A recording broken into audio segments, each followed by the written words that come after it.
This is Pamela Kuhn, and the curtain is up on Center Stage, the show about the arts and the artists behind their work.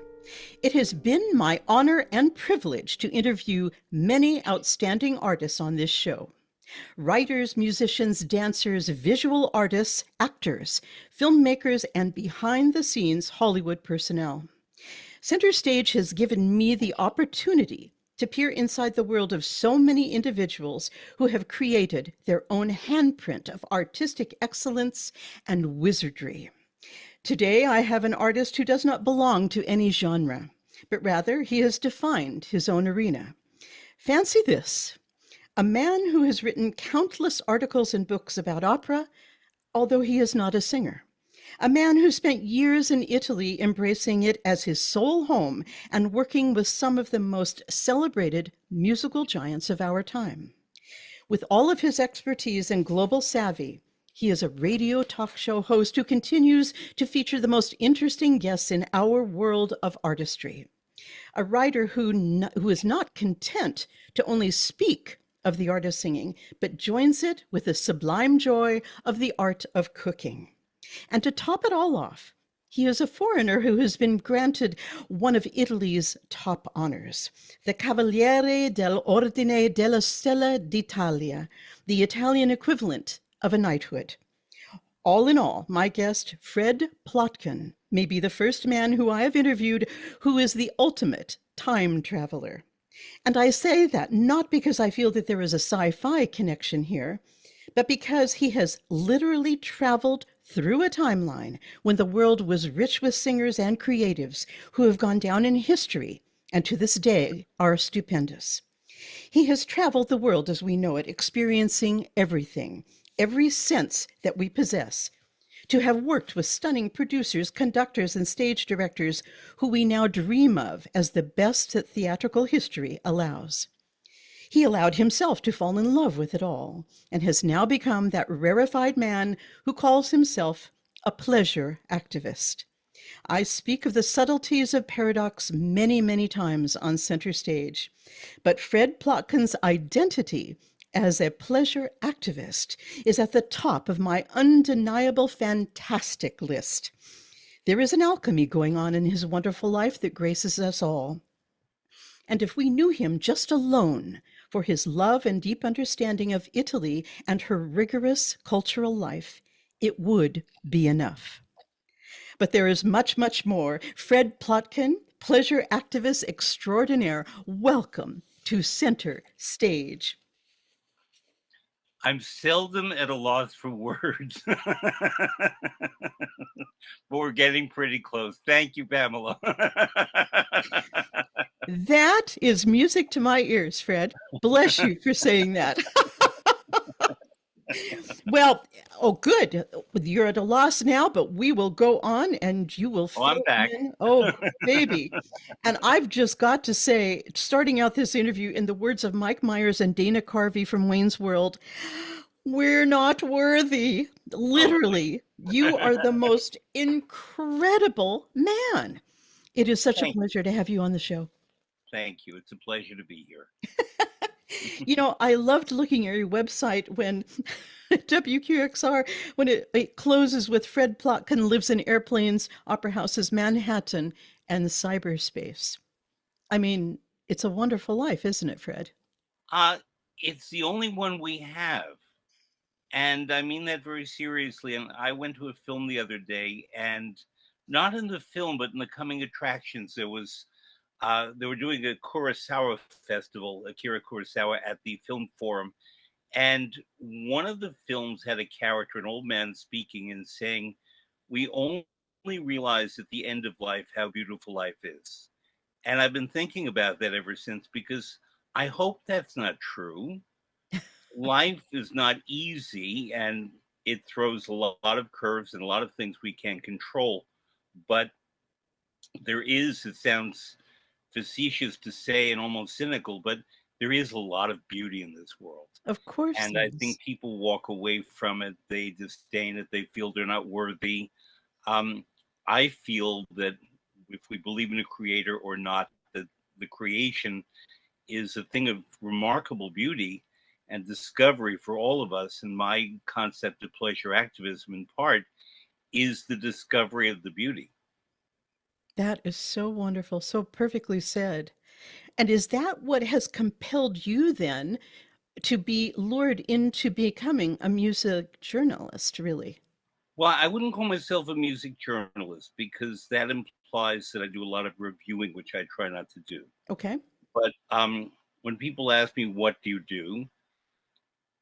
I typically reply that I've worked in opera since I'm 16, Mm-hmm. which is 50, excuse me, 3 years ago. Yeah. And I have worked in opera since I'm 16. It's not that I dabbled. I Exactly. actually had my first opera job when I was 16 at the Lyric Opera Chicago, even though I'm a New Yorker. And but also I have been writing for that long. I published my first book in my 20s, and I founded my junior high school newspaper. I went to Joan of Arc Junior High School, New York, and it's the JOA, Joan of Arc Journal. And I used it to hold the principal and other people's feet to the fire about academic policy. And then I was on the high school newspaper and the college newspaper, and have always been writing and broadcasting and speaking. And I lived in Italy, as you said, for many years in a period when there was not a lot of mass communication in English.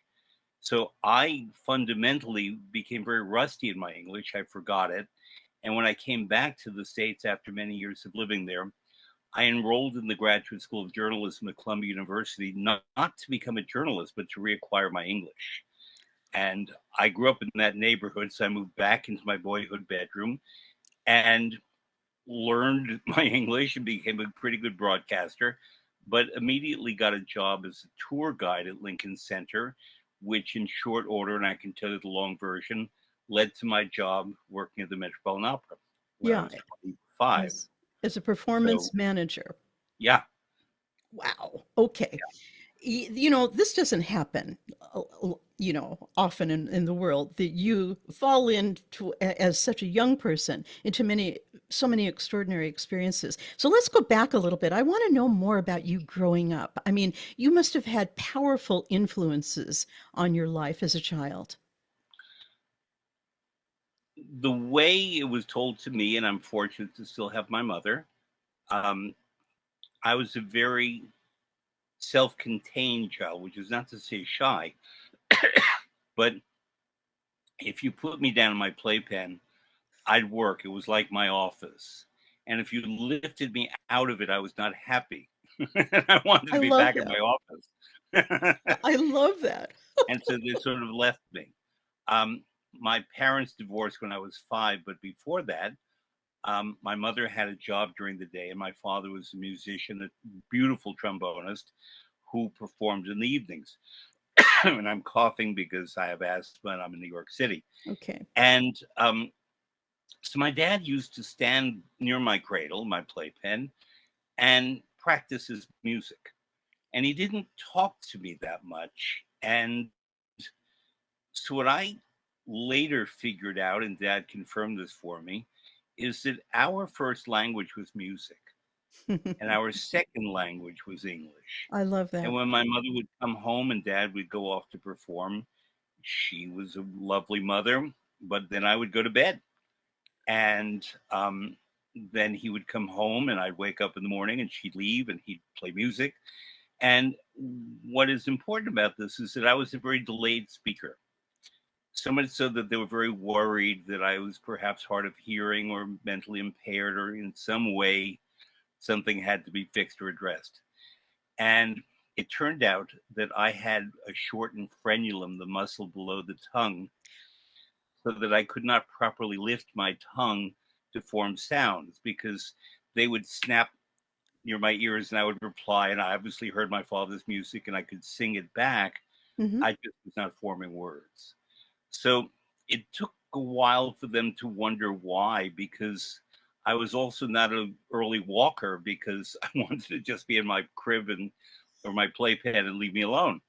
So they didn't test my walking, and they said that even at 2.5, I'd be crawling and scampering, but not getting up and taking first steps. So I was taken for medical consultation, and I tested it out okay. And they said, "Don't worry, he'll catch up." And I did, because they did a little surgery in my mouth and they Mm-hmm. liberated the frenulum, and Mm-hmm. I was able to learn to speak. But the thing about that was I had to be taught to speak. So I immediately was taken to a speech therapist, and she used carrot sticks and breadsticks, and I had to do the equivalent of push-ups with my tongue to strengthen my tongue. Right. When I learned to speak, by the time, let's say, I was 4, I was speaking like an adult. There was no baby talk. So Interesting. I was treated, whether I was or not, as a smart kid because I spoke well. And I was given things to read. My father would hand me the New York Times and say, "Okay, read it." And I would read every word of it aloud. What does it mean? I don't know, but I could read. So what it meant was that when I finally could speak, I got jobs in commercials and acting and dubbing and so on at 5 and 6 and 7, by which point my parents had divorced, and but were still in contact, and I was handed back and forth.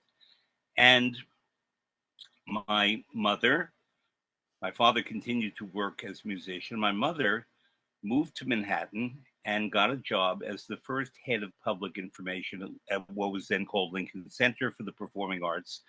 And there was only one building, which was then called Philharmonic Hall, when I was 6 years old.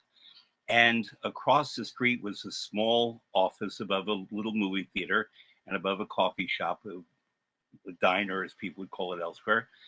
And I was babysat for, along with 6 other children of Lincoln Center parents, in the lobby of Philharmonic Hall by a guard named Ike, lovely black man from the South. And he was very sweet. And one day a man swept in and said, "Who are these children here?" And Ike said, "Maestro, these are the children of parents who work in Lincoln Center." "Well, don't leave them in the lobby, bring them in the auditorium." "Yes, Maestro." That was Leonard Bernstein. And I was one of 7 kids who were, in effect, his focus group for his young people's concerts. And we would sit over his left shoulder, and he'd work with the orchestra, say on Brahms, Poulenc, whatever. And then he'd turn to us and explain it to us. "Do you have any questions? Yes or no? This is a mode, this is a chord, this is whatever." So we were taught musicology, and I already had in my head the foundations of music from my father. And so for another couple of years, we did this, and our parents would come collect us after the rehearsals. And that was by the time I was 8, that's what I was doing. And, working around town a little bit and roaming a little too freely for a child in the mid 1960s. But I would walk in the theater district, and my mom didn't always know where I was. She then married someone else, and he worked in classical music records for Columbia Records. And it meant that people like Bernstein, Eugene Ormandy, Marta Argerich, Nelson Frere, the very young Andre Watts, lots of other musicians would come to our house. And we had an apartment, I mean. We had an upright piano on one side of a very thin New York City wall, and on the other side was a stove. And I, there are a lot of things I could be afraid of, and we all can be afraid of. I was not afraid of standing and facing the stove and experimenting with food and so on. So while on the other side, Andre Watts and Marta Argerich would be playing music, I would be cooking. And I prepared the meals that these people often ate. And it was, child slavery. I was working at 9 years old, cooking and serving food, and seldom sitting down, actually, because I was serving and cooking. And who wants another beer? There was a great, I wonder if you ever knew of this guy, Axel Schutz, a wonderful Danish tenor who developed cancer, became a baritone, and was a wonderful professor at the University of Colorado Boulder. But a lot of the great recordings of tenor leader from the late 40s into the 50s were Axel Schutz, and he was a family friend. And So all these people were coming into the home, and I was cooking and learning music and being taken to concerts and running away on my own and going off to Broadway matinees or movie theaters at the Theater 80 St. Mark's in the East Village and learning cinema and experimenting on food. And yes, going to school as well. But somehow that sense of I have things I have to do, I'm busy, I have work to do. And also, frankly, being from a family that didn't have a lot of money, I always had the sense that I would have to earn my keep eventually, and the sooner the better. Well, at And 9, that's a little premature, but okay. I'm really not joking about that. I I had, believe you. and yeah, because my family was from the Depression era. I knew some of my Mhm. grandparents. There had been extreme poverty and a memory of poverty as well. My dad's side, they were very poor, and he completed high school, but he never went on to college. He was out as a professional musician at 13. Mm. And Wow. so playing in orchestras. And a few years ago, I found some of his stuff. He died in 1996. Um, that when he was enlisted in the Navy, they asked for the school he was in, and he crossed it out and he wrote member Glenn Gray Orchestra because he was already an orchestra musician at 16 Wow. playing trombone. So he's a beautiful trombonist. He, after the war, before he met my mother, toured with several smaller bands and ensembles. And one of the musicians that he toured with was Doris Day. And Okay. they were a romantic couple. And because she was a observant Catholic, somewhat Republican from Cincinnati, and he was a non-observant Jew, a liberal from New York City, they were never married, but they were very fond of each other and they were a couple. She had been in a relationship, in a marriage with an abusive man who was a trombonist. And he always wondered why she went back to a trombonist. But my dad was naturally charming. He didn't put it on anyway. And his music was so seductively beautiful, his playing, that I came to understand early what a beautiful sound is just from his Mm. practicing. Especially And with trombone. Yeah. oh yeah, and Yeah, he yeah. had perfect pitch, and he could sing anything, and he would, he trained me that in this household we follow the Duke Ellington rule. There are only two kinds of music, good music and the other kind. Yeah. Yeah. So he wouldn't say to me that Bach is good and Liszt is bad, although he thought Liszt was bad. But he didn't. He said, if you like Liszt, okay. He was not fond of Verdi, but it took me years to figure out why, because I adore Verdi. Hmm. Because there are very few trombone parts in Verdi. Ah, Cello, okay. all Okay. that, but not too much more. So he didn't really learn Verdi the way he learned Wagner Interesting. and Gluck and Strauss and some of the others, Okay. because there was not much Verdi to learn for him. But anyway, we had jazz musicians, we had classical musicians, we had big band. We also, when I was a very little boy in the late 1950s, we had a lot of black people in our house at a time when that didn't Hmm. happen. Hmm. And I very early on, not because I was told, but I just figured it out from my parents, that you welcome anyone in your home and It's they're beautiful. all people. And so I didn't have to be, the way Rogers and Hammerstein told us in South Pacific, you have to be taught to hate. I wasn't taught that. So when I think about the beauty of the world, I think one of the gifts that I have is that I learned early on to embrace everyone. And I do. Oh, Almost. If they're orange colored, I have an issue, but otherwise, no.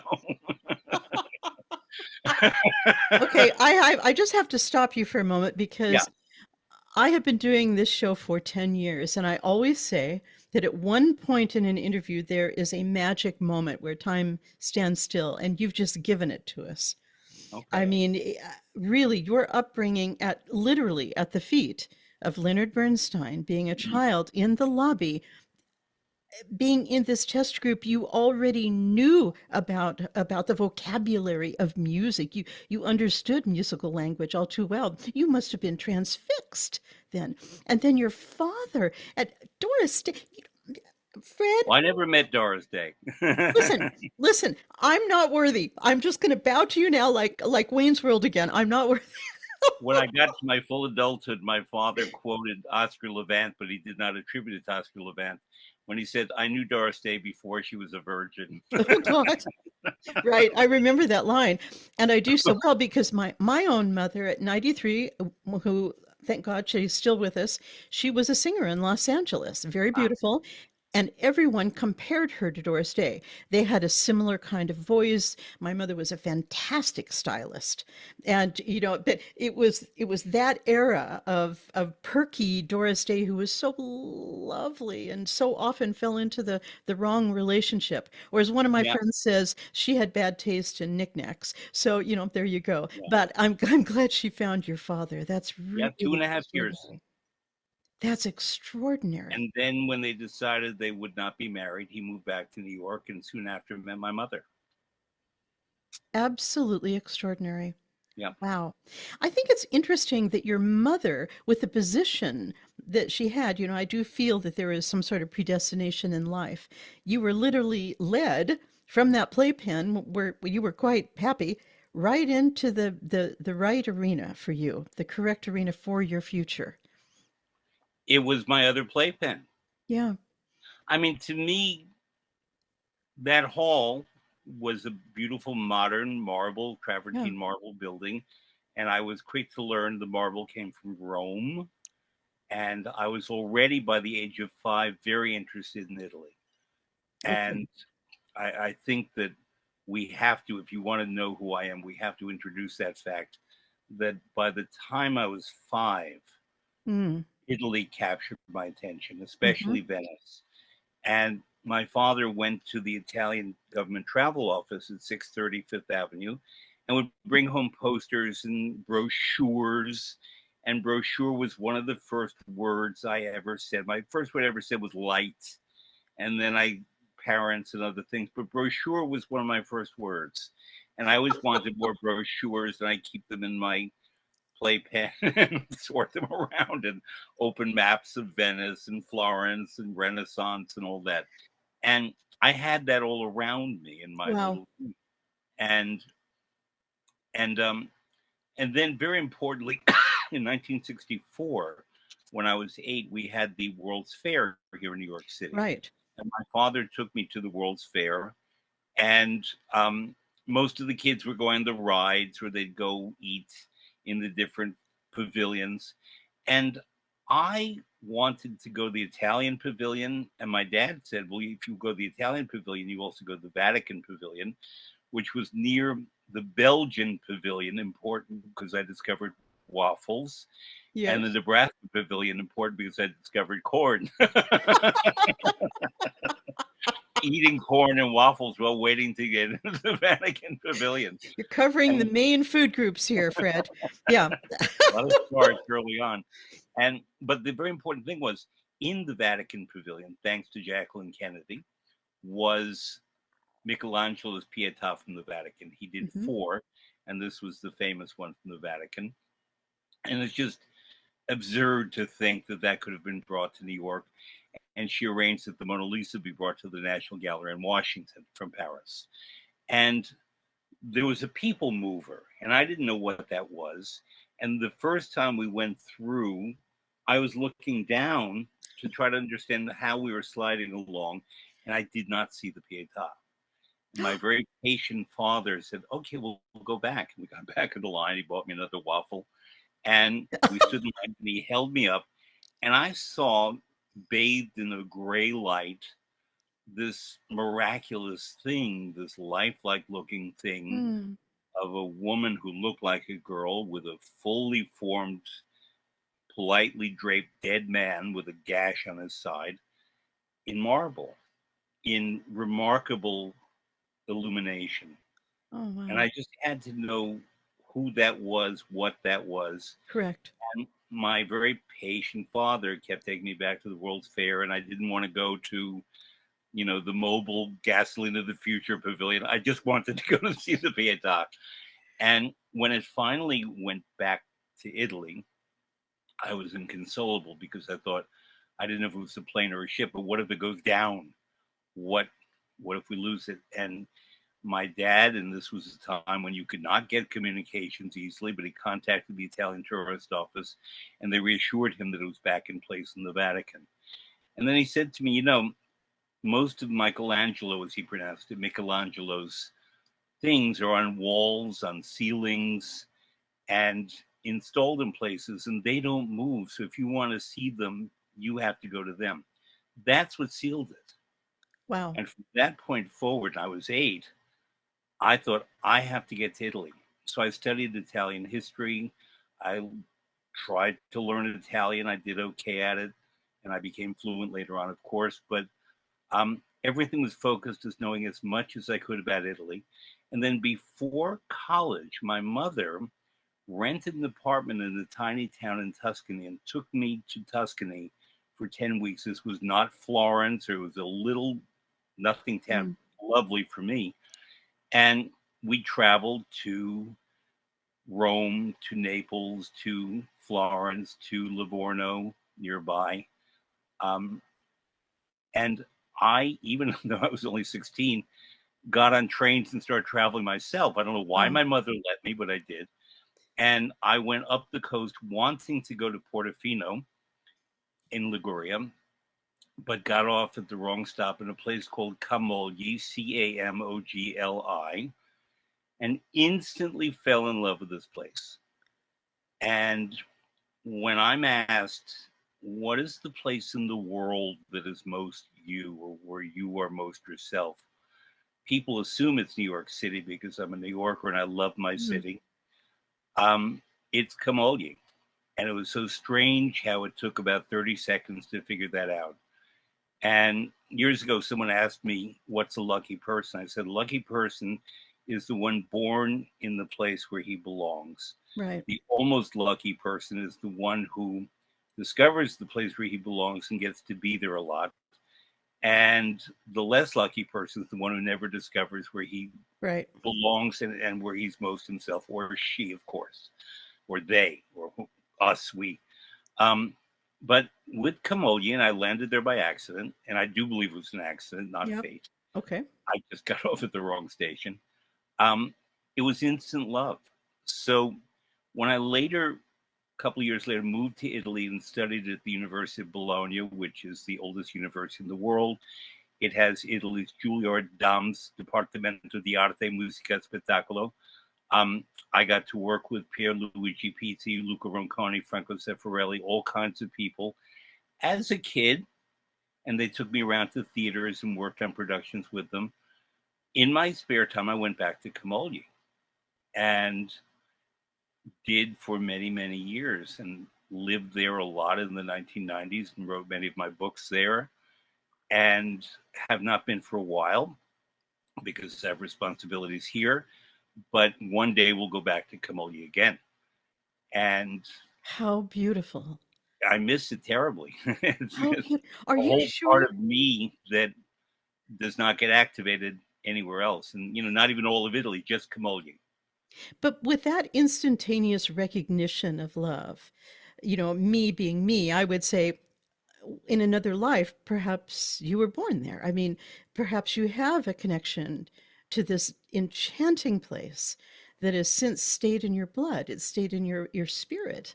It's more than just luck. In my wanderings around New York City as a kid, there was a bakery on Second Avenue when it was a very Jewish area, Jewish Broadway, called Moshe's.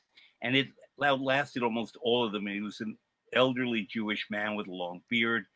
And he made very traditional baked goods, both breads, but also sweets.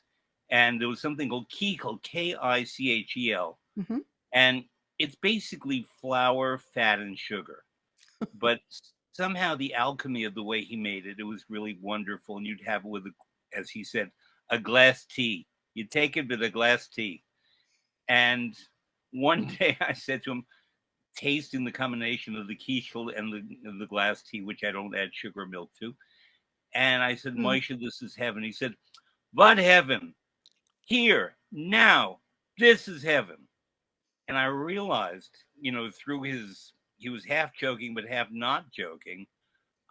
Every experience can be savored, can pleasure activism, call it that, Yeah. if we allow ourselves to do that and to recognize that the small things can give great joy. So if something overwhelming and bad and negative can happen, it doesn't mean that we still cannot have pleasure and joy in our human interactions, in our savoring of something new, in our just being alone and quiet. I don't look back much. I don't. Yeah. I know what my past is, so it's a mixed story, but nonetheless, why should I be different? Yeah. And so therefore you keep moving forward. So you are literally that man who lives in the present and enjoys every single sensation of that life. I mean, I think this is why you have that smile built into you. You have It's the birth laughter. defect, my dad used to say. He smiles at funerals. There, it's all in perception, isn't it, Fred? I mean, it's how we perceive this world. Similarly, I grew up in a family of women who were unbelievable positives and taught us that any bad thing that happened to us, we could learn from that and how to excavate and really find the good. And it left me being, I would call, a happy life. I mean, I've lived a happy life. I've had some regrets. I mean, who hasn't? We make poor decisions. It's how we learn. But this whole thing of staying in the moment and savoring every moment. And I know that you speak with your cooking, you speak in your music about that. All the senses being alive within them at one moment, not missing one. Well, I believe the senses are a great blessing, and I know that there are people who don't have all of them. Yeah, I had a grandfather, my mother's father, who could not taste or smell. it's unfortunate. And he one time I saved his life. He was in a fire, but didn't know he was in a fire because he couldn't smell the fire. Yeah, yeah, yeah, yeah, yeah, yeah. And so I'm thrilled. That's the core of pleasure activism, is the Okay, activation of the senses. okay. I'm not a male hooker anymore. But I think if you were, you would be really, really damn spiffy and successful. There, I, no doubt. But I'd earn my fee, I but want, it really is in genuine play and touch all the things. And I think, and I mean this with all seriousness, when people say to me, how do you know this or how do you know that? mhm, It's because my senses are always on, yeah, and somehow they feed into whatever is left up here, and that forms intuition. And it mhm. makes you act in certain ways or react in certain ways based on experience that has come to you entirely through your senses. Isn't that interesting? Do you think this reflects back at that early time when you were in your crib, literally as the late speaker? I mean, you were actually absorbing and taking things in. And as you say, you were working away, kind of like Stewie in Family Guy, who's developing, a map of the world and ready to take over Europe. I mean, I Well, think I don't know Family Guy. I'm not conversant in television. I'm really not. I'm not against it. It's not been part of my world much. but I think you were very much alive I at was that alive, but also time. I was very happy on my own, and that's still Mhm. the case. Mhm. I mean, if you wanted to define cardinal characteristics of me, one of them is I'm fine on my own, That's a more than beautiful thing. That's a beautiful thing. So many people waste a lot of time trying to fill their time with others and distractions well, and I've never understood, and I feel bad. I have one very dear friend of mine. He always says that he doesn't feel complete unless there's a woman in his life. And right now he's married to a lovely woman, so thank goodness. But I don't believe we need anyone to complete us. Mhm. Mm-hmm. and that we're on our own road to complete ourselves if we need to be complete. I don't need to be completed. I I love that. just want to keep adding, but not in a voracious way, but just Mm-hmm. adding and savoring and having good experiences. And if that involves other people, wonderful. No Yeah, problem there. absolutely. But I don't Absolutely. feel the need that I have to follow certain rules and social graces just because that's what you're supposed to quote get ahead. I don't I understand. I understand. I don't live that way. I want to get back to your experience in Italy when you were first there working with some of the greats, Zeffirelli, as you mentioned.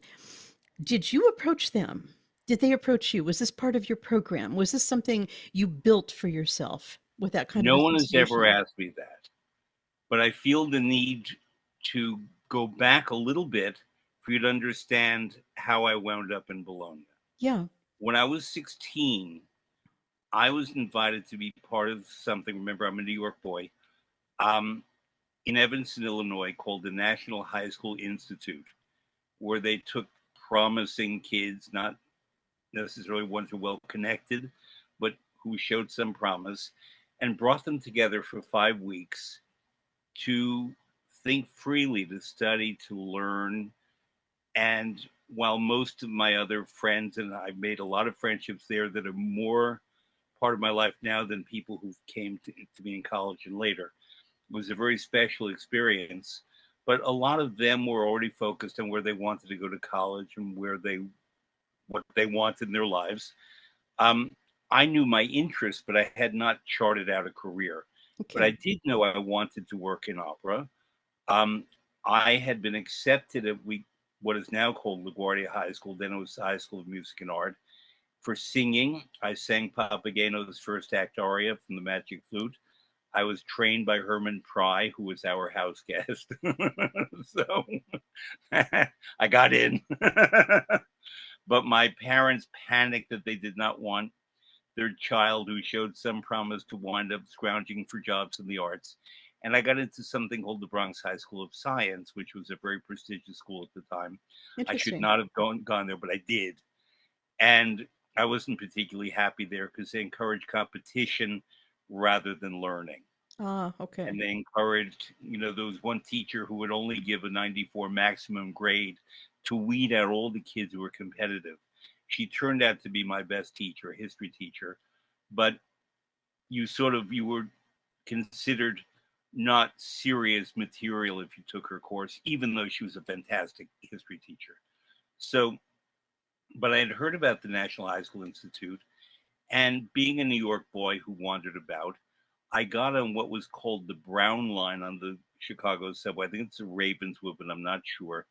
And went down one day to the Opera House on Wacker Drive, as they say in Chicago. Yeah. Um, and I wanted to meet Carol Fox, who was then the head of the company, and see if I could get a job.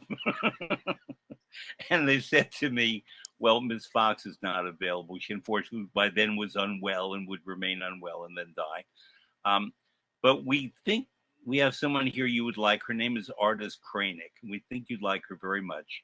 And Artis was then sort of the number two in the company and ran a lot of the things. And she was from Wisconsin and she was a proper lady with tall Midwestern hair and very smart and very able and very no nonsense.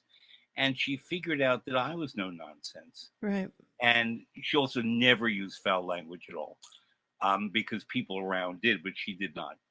And she said, would you be willing to sweep up the feces from a horse in an opera production? I said, of course. Would you be willing to be an usher? Sure.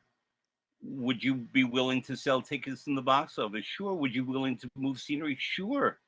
Can you sing in the chorus? I was taught by Herman Pry. Oh, you can sing in the chorus. So basically, I became her mentee, her protege. Okay. And it was Artis Kranick who said to me, as my mentor, she always prefaced it by saying, Dearie, I have decided that, and then it would be, not I recommend, I've decided that you should study at the University of Wisconsin because they have an excellent program in theater management, led by a man named Gilbert Helmsley, who was a magnificent teacher, who specialized in lighting design. And I said, okay, so I can learn to light the way Michelangelo's Pietà was lit years ago. And Deary, on Thursday afternoon, you'll get on the bus and you'll come to Chicago. And there's a sofa bed in the adjacent office, and you'll sleep on that sofa bed on Thursday, Friday, and Saturday nights. And you'll work here, and then you'll go back to Madison, and you will take the following courses. And you'll take history and language. She told me everything I was going to do, which I would have done anyway. Okay. But I said, yes, artist, I'll do that. And so one of the artists who was at Chicago a lot in that period was Tito Gobi, the magnificent Italian baritone Not too and shabby. stage director. And he and I kind of hit it off. And I did this for 2 years. Bruno Bartoletti, the conductor, was there. And I had already decided that I was going to Italy, in part because the University of Wisconsin, sharing with Indiana University, the great music school, had a program in Bologna at the University of Bologna, which I knew was a great food town, but I also knew had this fantastic university with an historic opera house. So I said to Tito Gobi, what do you think? He said, I think you should go. I'll recommend you. I said to Bruno Bartoletti, what do you think? He said, I think you should go. I'll recommend you. A day later, artist Kranick calls me in and says, Deary, I've decided that you're going to the University of Bologna, and I've already recommended you. Okay, thank you, artist. I think I'll do that. So I would have gone anyway. Of course. I let her think that. I mean, she was wonderful. I'm making fun, but she was really wonderful. Oh, she And must have been a powerful influence in your life she at that was. point. And I, in effect, got 2 years of on-the-job training in opera Yes. house You administration. knew everything.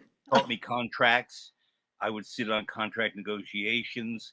She would talk to me about budgets, about fundraising, about publicity. There was this wonderful man named Danny Newman who built a subscription model.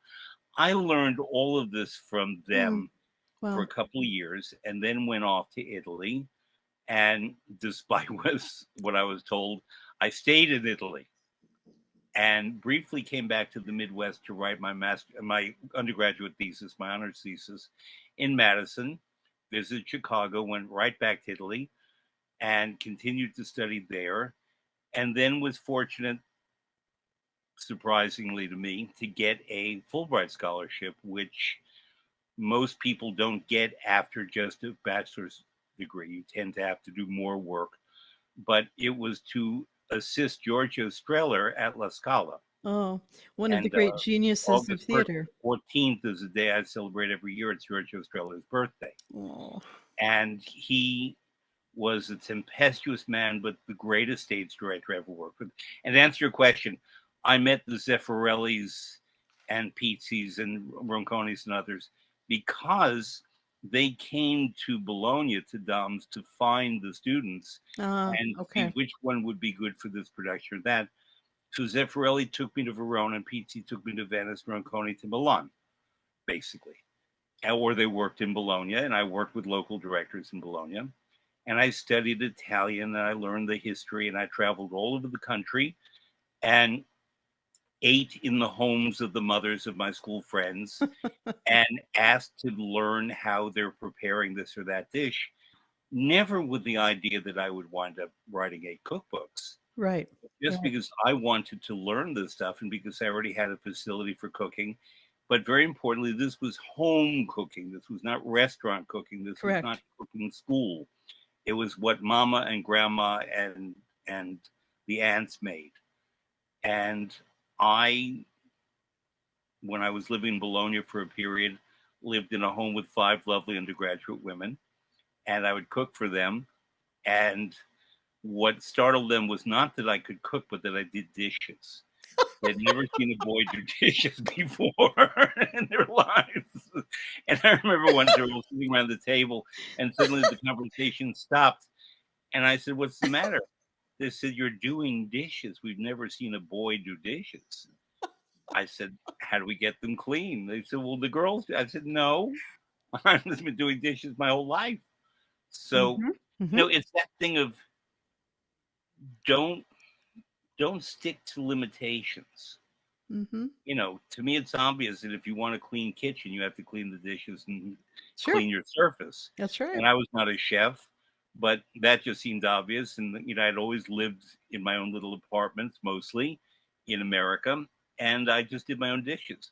But um, it was George Strehler who had me restage some of his productions when I was 22 at La Scala, working with Shirley Verrett and Piero Cappuccilli, Morella Fredi, and Jose Carreras, and Ruggero Raimondi and Nikolai Gyaudov, but above all, Claudio Abbado Right. was the greatest conductor I've ever worked with. And I worked with great conductors, and I love many of them, but he was just on another level from everyone else.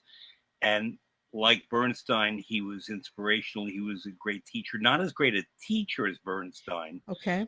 but somehow got across what he wanted if you were working on a production. And he was we always called him first among equals, but he believed that he was equal. And Interesting. that's a model that I subscribe to 100% in everything. And, Interesting. I know that sometimes you've asked people to name one word that defines them, and I can name a couple, but one of them is egalitarian. And when people go to Okay. my Facebook page, they're sort of surprised to see pleasure activist egalitarian, but that's me. That's you. And I genuinely believe, I mean, going back to the fact that, when I was a little kid and we had black people and Latinos and Asians, white people, Jews, Catholics, Protestants, atheists, everybody was in our house. They were all people. We're all equal. Yeah. Yeah. And, I believe in the American Constitution. Yes. We're We still equal. do, don't we, Fred? I Yeah. do. And we're equal. That's it. Equality. E pluribus unum. Yes. Humanity is a powerful concept. It's, Yeah. So yeah. I mean, if I could see the mythic Claudio Botto sit there with everyone else and eat with us Hmm. and listen, and then of course when he spoke, we'd all listen rapt. But Streller, who was a genius, but he was a bit of a prima donna, not a Okay. diva. Diva is good, prima donna less good. But he was a bit of a prima donna and, had his issues. I adored him and he taught me incredibly well. And he knew that I could put up with his stuff. But other people he was abusive to because he had his own issues. But he's the one who took me to Salzburg. He's the one who took me to Berlin. He's the one who took me to his hometown of Trieste, a city I fell in love with and wrote Oh, about a lot. Um, he took me to the Paris when he was at the Odeon. So I can't complain. no. And then when my Fulbright ended, I guess I could have figured out how to stay in Italy, but I also realized I've been away from New York for many, many years, living in Chicago and Wisconsin and Bologna and Hmm. Milan. And that if I didn't go back to New York, I never would. And I had nothing against New York, but I had no prospects. I didn't know anyone at the Met. I didn't speak English very well, and that's why I applied to graduate school of journalism at Columbia, but not with the idea of being a journalist, especially because that was 1980. And that was the year that Iran took American hostages and Correct. Jimmy Carter was fighting Ronald Reagan for the presidency. That's right. And I was offered a job at one of the three major networks on one of their morning shows to be a senior producer of their morning program. And number one, it didn't sit well with me because I'm not getting up at 4 a.m. to work. But number two, I don't blame you. I said to them, show me an example of a show you think is very good. And their then presenter, I won't say her name, it was a woman, came on and said, good morning. And she said her name. And it's the 112th day of captivity for the hostages in Iran. But never mind, just put on a pot of coffee and we'll spend a couple of nice hours together. Now, I was trained in the journalism school and knew anyway that journalism is about having fire in the belly and about seeking answers and holding the feet to the fire in a proper way. Right. The people who have impact on our lives of making sure the water is clean and the medications are Hmm. certified and everything that we can get into. Um, and that if you don't like who was named for the Kennedy Center honors, you question that. But that kind of thing, you question with journalism in a polite, informed way, not in a rude, stupid way. But it was the beginning of what came to be known as infotainment, where the line between journalism and entertainment was blurred. And I just thought, I don't want it. So the dean of Columbia was very upset when I turned down the job, but I just couldn't bring myself to take that job. It did not morally sit well with me. Wow. And I volunteered for a job at the Metropolitan Opera as a tour guide, thinking I'd get my foot in the door. And I was leading a group at the Met, and there was a production on the stage, and I said, that is the second act of Verdi's Simone Boccanegra. And I started telling the group the rather complicated story of Simone Boccanegra and the early version of the 1881 version and the intentions in the city of Genoa and how it figured in Verdi's residency in Genoa, and on and on and on about this. Too much, probably. But I never got the chance to talk about Simone Boccanegra.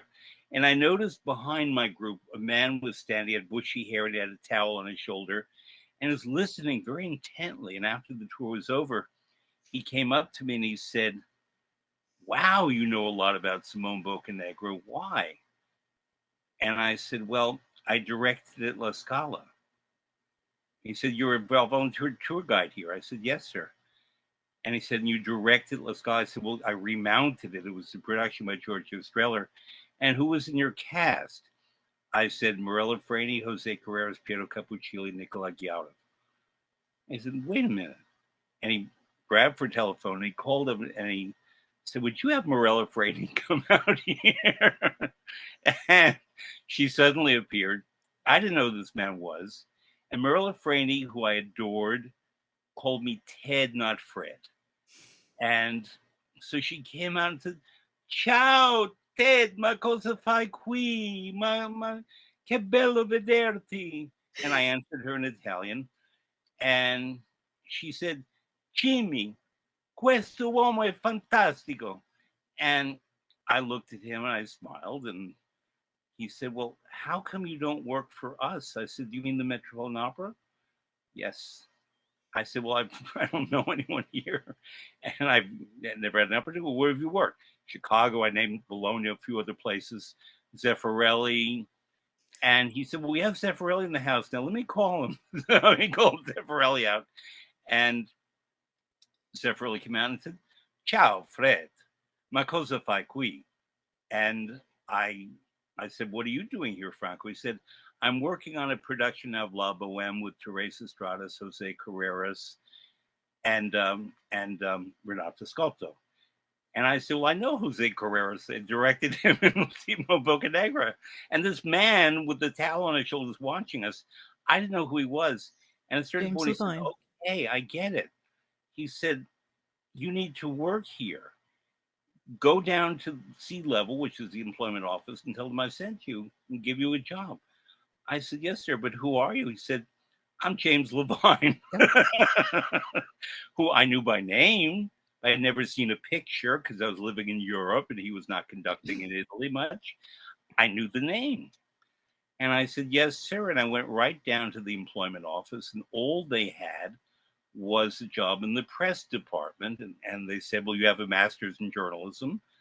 Yes. He said, well, you're going to edit the Met program for a while. But then Zeffirelli asked that I work on his Boheme production, the famous one from December 1981. That is the most seen production in Met history. And later, I was offered a job of performance manager, which at that time is different now, meant running all operations in the theater every night during performances, and I was 25. 25. So we got there. What I really want to know, Fred, at this point, I have to know, why didn't you just call up Arliss and she said, dearie, I'm telling you what you're going to do. I mean, she should have been talking to James Levine. You had this incredible experience in Italy, and you're working as a tour guide. This story is like something that happens in the movies. But it frankly did not occur to me to ask anyone for help. I don't know why that is. Because you were just on the road. You were just doing your thing. Well, You I were was on the figuring road, it but I out. think also had I was at a crossroads between journalism and a potentially very good job that I Hmm. didn't want, or not knowing one at the Metropolitan Opera. And they're now they work together better, but there had been antipathy between the Met and Chicago for various reasons. Okay. And Okay. artists who I will, revere, but she had her strong points and weak points too. And she often would say Chicago is better. We do this first. We Mm, have Domingo in this, and she badmouthed Pavarotti at a certain point later on. And Pavarotti was my very good friend. I don't yeah. know if you've seen the film by Ron Howard, but I was one of the consultants on the film about him with On Fred Yes, Giorgio. Oh, no, no, the documentary on Pavarotti. Yes. about Pavarotti. Yes. Yeah, and I was involved in the making of that film. Lovely. And so it did not sit well with me, and I'm not going to go public with why artists badmouth Pavarotti, but she was wrong. And the film addresses it a bit, and I'll let people watch the film. Right. But the point is, my wanting to go to the Met would have been perceived a bit as a slight to Chicago. Interesting. And Okay. but I'm Hmm. a New Yorker. It's not that I'm saying the Met is better, Chicago is better. Although at that time the Met was glorious and Chicago was wonderful, so they were both great. But I'm a New Yorker. I grew up in the adjacent building learning from Leonard Bernstein. So to me, Lincoln Center was the Acropolis that I wanted to live on. Absolutely. And it's Absolutely. nothing against Chicago, which is a place I adore still. But if you would ask me where do you want to work in the United States, it would have been Lincoln Center, and in that case, the Met. That's going home. I Yeah, mean, did you share with James Levine that you had literally grown up at the feet of Leonard Bernstein as a child? he came to know that later because um, I've never told the story. It's a good question.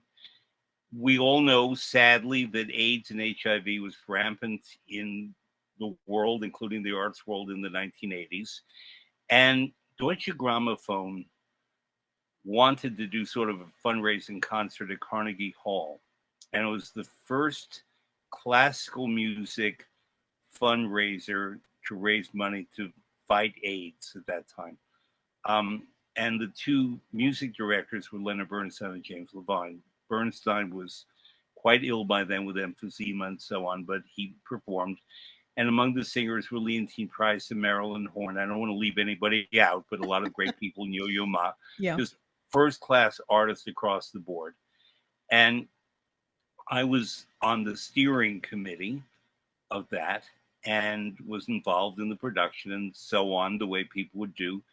And I was talking to Bernstein, and Levine came up to us and said, "What are you talking about?" And I said, "I'm talking about the time that I cooked for him when I was 8 years old." And he was remembering his wife, Felicia, who unfortunately had died by then, I think, or was quite ill. And because I knew Leonard Bernstein's wife, Felicia, and one of the kids. Right. And so Levine didn't know that about me because when I was at the Met, and where I work everywhere, but I avowedly sort of kept my private and personal life outside. Okay. If it didn't obtain directly to the needs of the theater and my job, I didn't bring it up. So if someone were to say, if James Levine were to say to me, "Do you know Leonard Bernstein?" I would have said yes. But if he never asked me that, I would not have said, "I know Leonard Bernstein." Right. Understood. Um, but I want to say something else about James Levine, that I left the Met in 1988, and he was sorry I left. And I explained to him why. And one of the reasons was I felt I wasn't growing anymore. I wasn't burnt Hmm. out. Hmm. And I desperately missed Italy. And I sort of envisioned my next chapter was to live in Camogli and work in opera companies in Europe and write. And that's what I did. I had an injury in between, so I had to recover from that leg injury. But I did that until the mid 90s when I was invited by the National Endowment for the Arts to become their opera expert, so to speak. And I traveled most of the United States, paid for by the government, not well, but that's okay, visiting opera companies and working in effect as a consultant paid Fantastic. by the government, ex- analyzing their company and explaining to them what I think worked, what didn't work. And it was not should they qualify for an NEA grant. It was simply a benefit the government provided. And Newt Gingrich, who was then Speaker of the House and an opera lover, he told me that it was his favorite opera was Rigoletto because of good family values. Not Newt kidding. Gingrich. Oh my. And I was sacrificed from that job, not because he didn't see the worth of it, but he felt that he had to show cuts. But I was then retained again with a different budget line. And what it meant is for a number of years, apart from the Northeast, because I'm a Northeasterner, I traveled most everywhere in the country and visited opera companies and got to know the American opera scene very well. Yes. And the rule was, and I stuck to the rule, that for 2 years after I worked at a company paid by the government, I could not seek, and they should not seek, work to work with me on anything else. And I didn't do that. Oh. Um, Sadly, one of the companies that I was assigned to was the Lyric Opera Chicago. And the reason for that is that artist Kranick was ill and would die. And she was a Christian Scientist. This is not a secret. Yeah. And therefore rejected medical care until it was much too late. She, because she wanted to save money, opposed the Americans with Disabilities Act in some ways because she said, why should we have an accessible restroom in the fourth floor chorus, women's chorus dressing room? And then she realized because that way she could go up there. Yeah. So she came to understand that. And one of the things that I did with her was help affect the transition. She said to me, you're not going to be the next head of the company. You could be, but you're not going to be, dearie. And we know who it is. And so you're going to help make it easier for him because you know me and you know the company and so on. And I was later, a few years later, asked to write a 50-year history in 2004 of the Lyric Opera Chicago because I knew the company very well. But that was sad, but I also felt, she said to me, I trained you to do this. And so I honored her and the company that I love by doing that. But I knew that I would not be working there as, in a managerial position.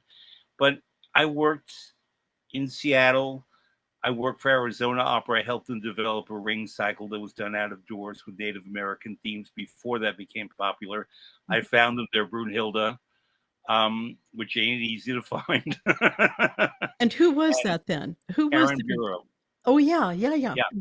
And because I worked with her on a production of Verdi's Macbeth at the Met, she was the lady in waiting to Lady Macbeth, but then moved to Germany and had a major career as a Wagnerian soprano and was not known much in the States. But when they needed a Brunhilde, I recommended Karen.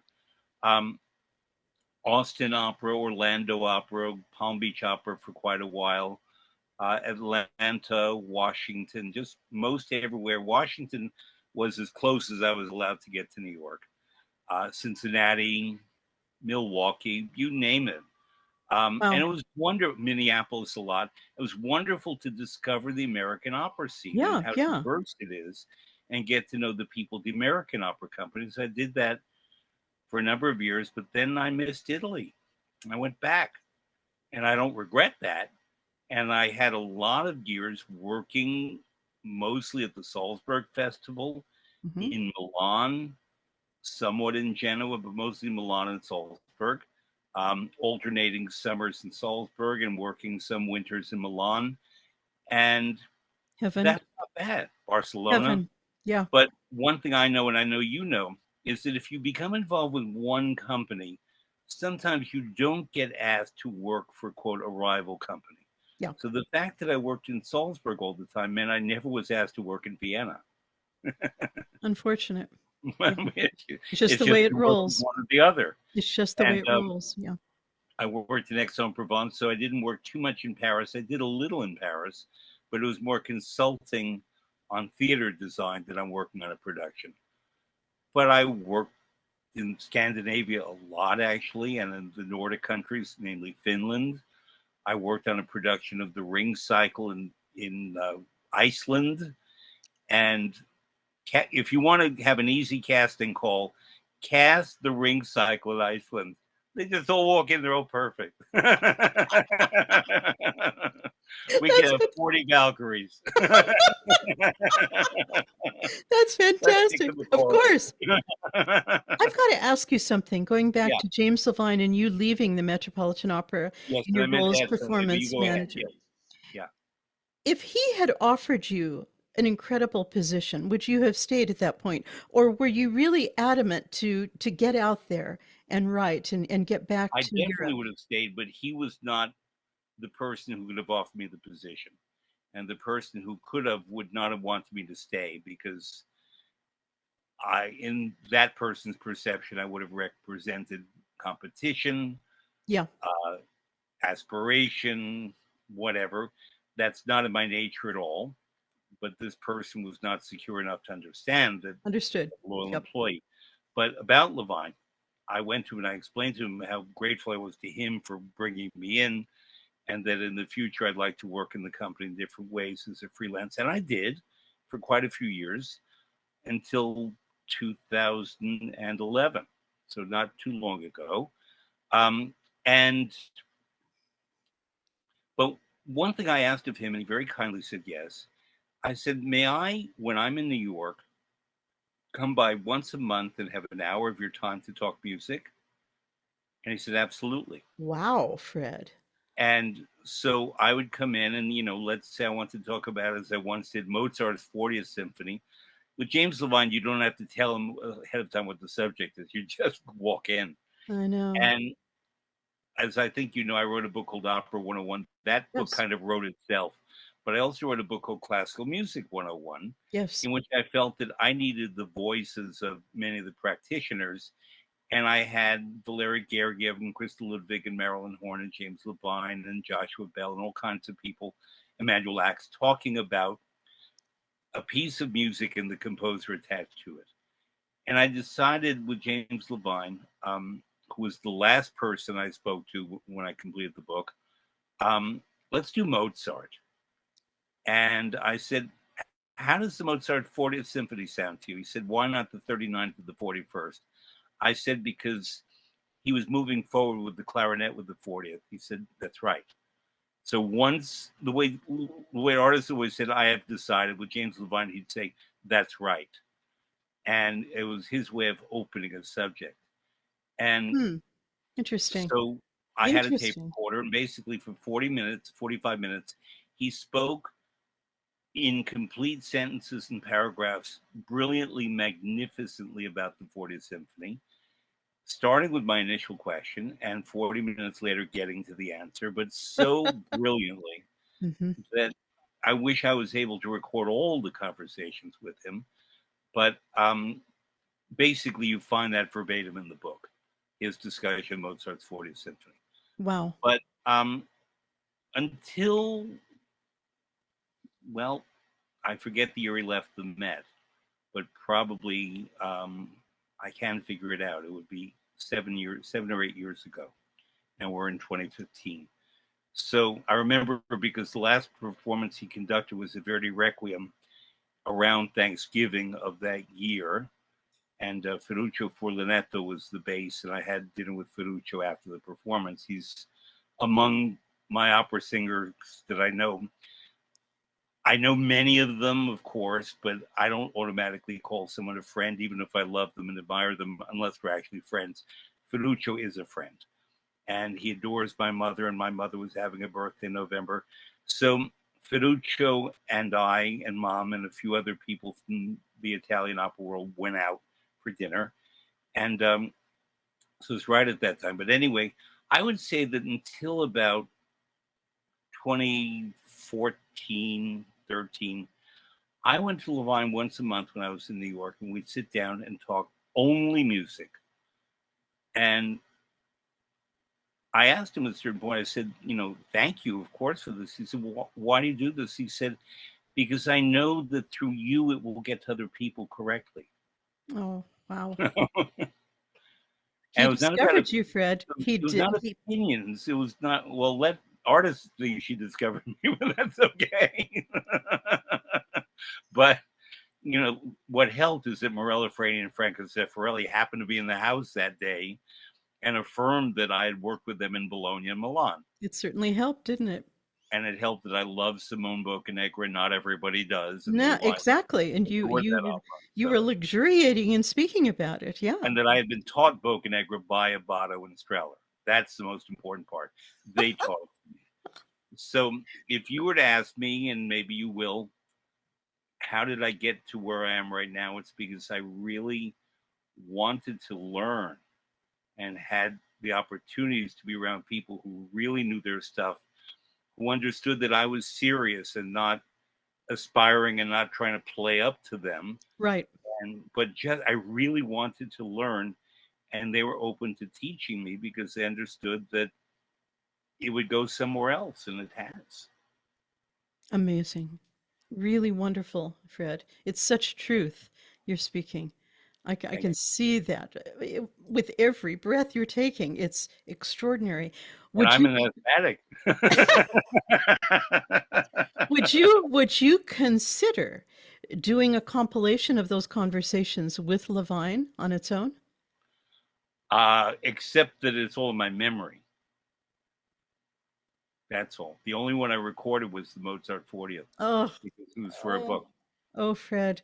Yeah. Your conversations with Levine. It's like my dinner with Andre. I mean, it's, Except that I didn't interrupt. yeah, My exactly. dinner with Andre, they kept interrupting.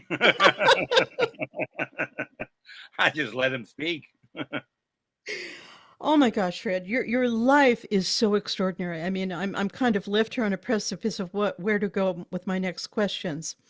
But really, what I want to ask you right now, because you grew up with literally, as I said in the intro, the best of the best. Let's face it, working with Strehler, and of course the great stage directors of all time. Really, I mean, let's be frank. How does that compare to what you see going on now in the 21st century in opera?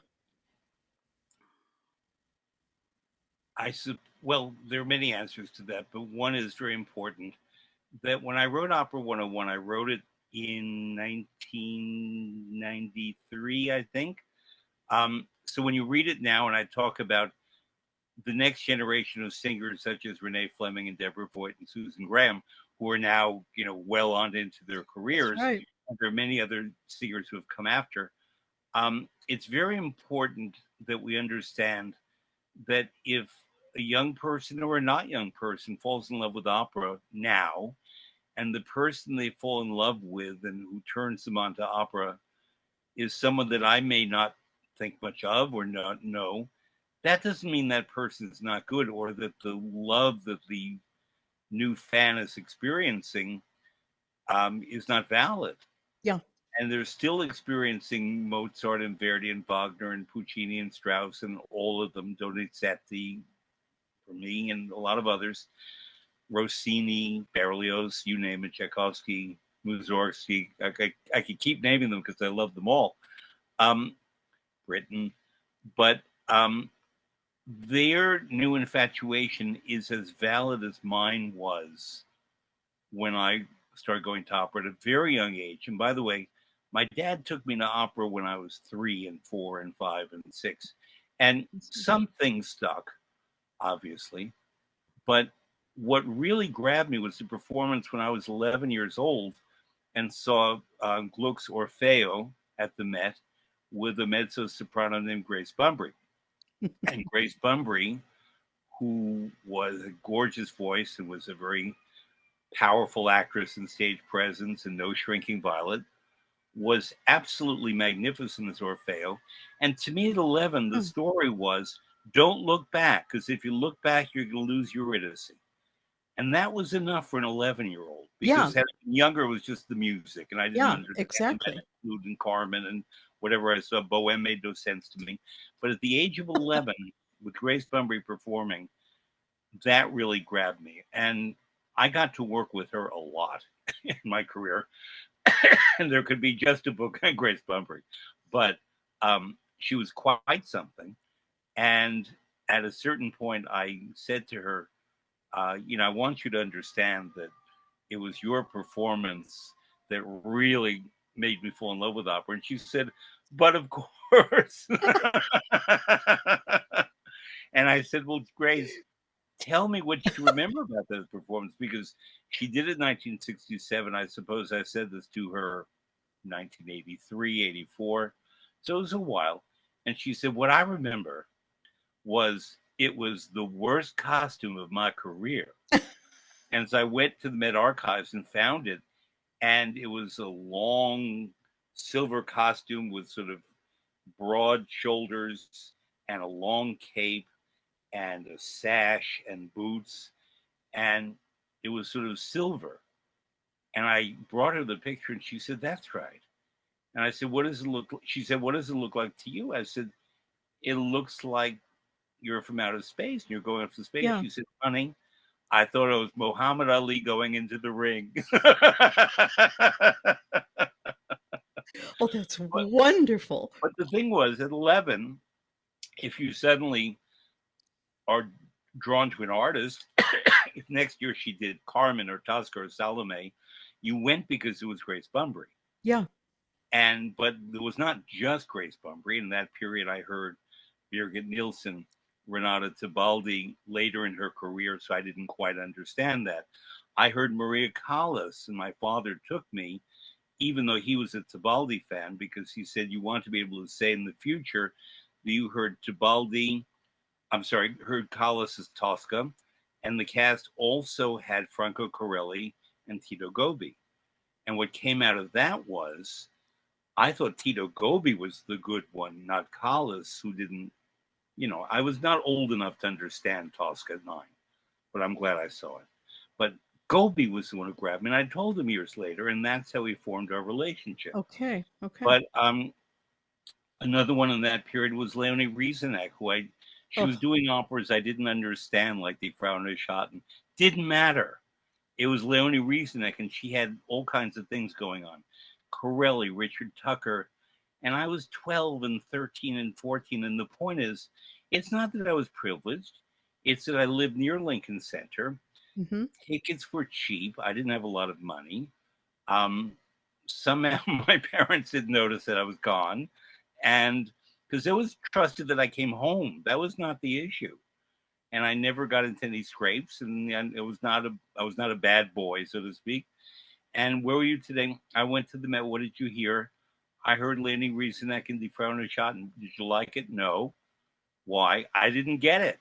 But it doesn't matter. If it's kind of like they say that whatever you want to do, if you accrue 10,000 hours early in your life, Yeah. that sticks with you. So somehow, having heard all these, Teresa Kubiak, Roberta Peters, I can name endless names of people that I heard in my teenage years. Basically every Saturday, I listened to the Met broadcasts. And this was before I went to the National High School Institute. And that led me to Lyric Opera Chicago. But when I arrived in Chicago and knew all these names and had heard them, I didn't know too many of them. I knew Herman Pry and a couple of others, but not many. Mm-hmm. That it gave me more gravitas when I spoke to artist Kranick about working in opera and what do you know? And I named the singers I heard and who did you like? And one of the ones I mentioned to her was Anna Tomova Sintov, a Bulgarian soprano. Yes. And it turns out that artists liked Anna Tomova Sintov a lot and thought, well, if this little boy knows Anna Tomova Sintov, he must have some sophistication about opera, and he can pronounce her name correctly. And some grit, literally. Yeah. That's not a singer for everybody in one's cup of tea. And I didn't even know who Herbert von Karajan was, didn't know that she was one of his favorite sopranos. Yeah. But the point was, I had accumulated many hours of opera experience, and I was not I went to at least as much theater and cinema. So it was not that I was pointing toward opera. I had seen everything with Jason Robards and Colleen Dewhurst and Maureen Stapleton and all the Neil Simons and all the Tennessee Williams and all the Eugene O'Neills and Arthur Millers, Molières and Shaws and Ibsen, who I loved in a particular way. So that Ibsen became a theme in my life for my whole life. And I studied all of Ibsen in Wisconsin, where they had a wonderful Norwegian professor. And because I was perceived as a serious student and not one who was, jostling for grades, they said, sure, if you want to go climb up Bascom Hill, which in the winter in Wisconsin is not easy, and go to Van Vleck Building and study Ibsen with a Norwegian, go ahead. So I would say yes to that. I learned all of it. But the thing is, most kids in college, and not just in Wisconsin, want to learn something and they want to have a degree and they want to have a career. But for me, it was never career focused. I cared about Ibsen, say, more than I did about Moliere, though I later came to love Moliere. Um, so they let me study Ibsen. Had I asked for Moliere at Wisconsin because they knew I was a serious kid, they put me in the honors program. They let me study what I wanted. And that was terrific because they saw that I was going to Chicago 3 days of the week, but getting really good grades because I worked very hard You and sure never did. partied at all. I didn't party at all. You know, Animal House was practically born at the University of Wisconsin, but that was not my world. My That's world right. was study and work. And, and I, Engaging those senses. I yeah, mean, for the and right things. Let's be learning, going frank. to the farmers market in Wisconsin and learning local foods, and going to the University of Barnes and learning about dairy science, which was terrific. About Um, pasteurization, I learned more about milk than any New York kid would ever learn because I wanted to, and cheese making and the whole thing.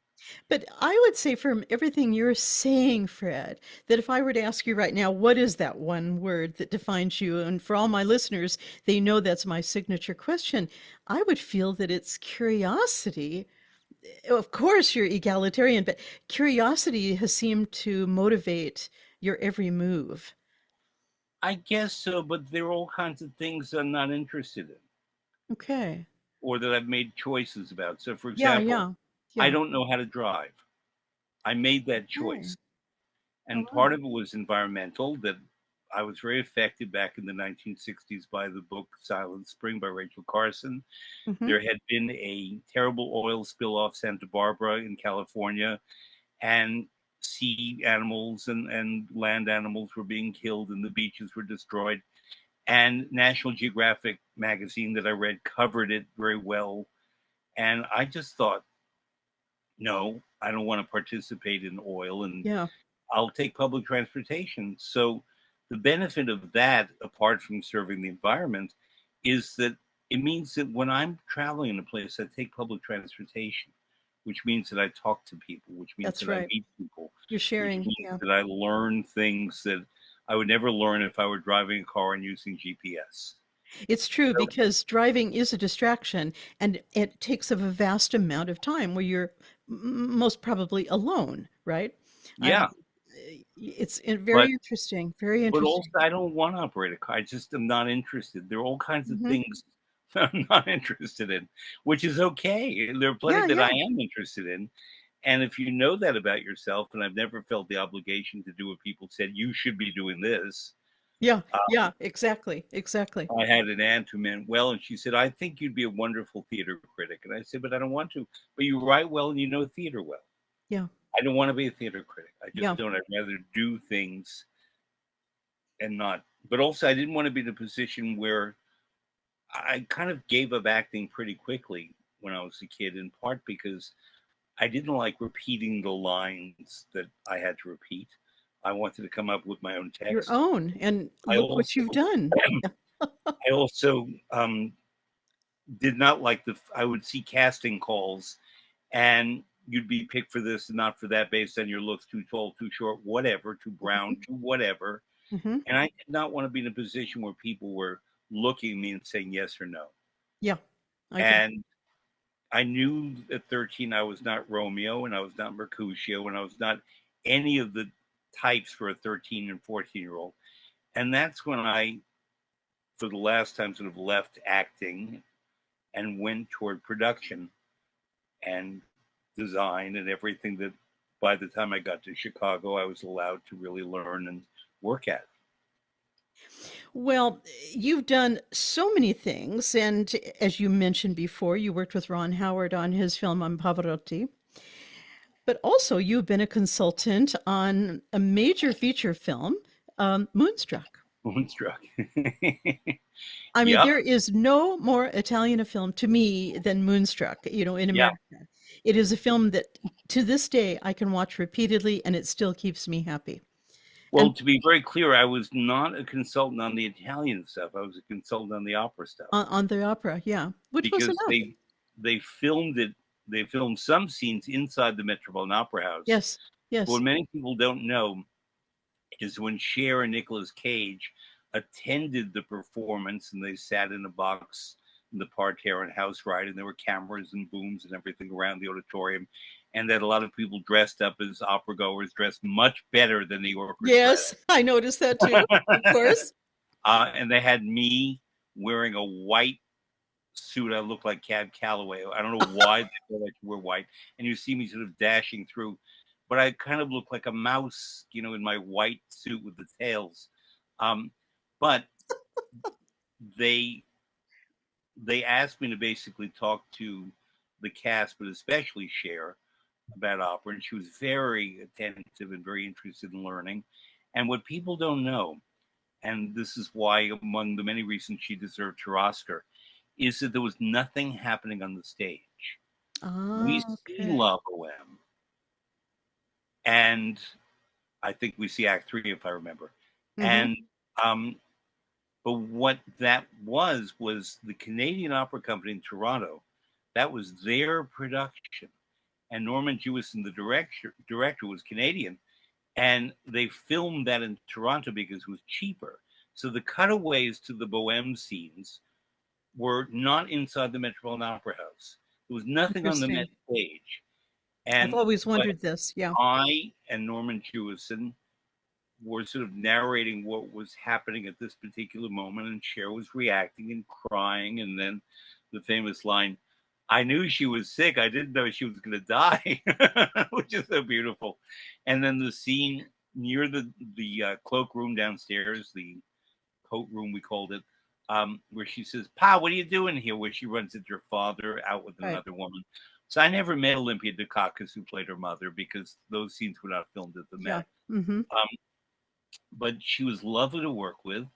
I enjoyed very much the movie making part, and that they always turned to me to ask what would the Met do and how would this look and so on. And at the intermission, they have at the Met hand chimes, and the dopey actor that they hired to play the hand chimes couldn't figure it out, but I he was know. handsome and I, tall, so they had him standing there holding the hand chimes. But then, if you look closely, the cuffs are different and the hands are a little puffier.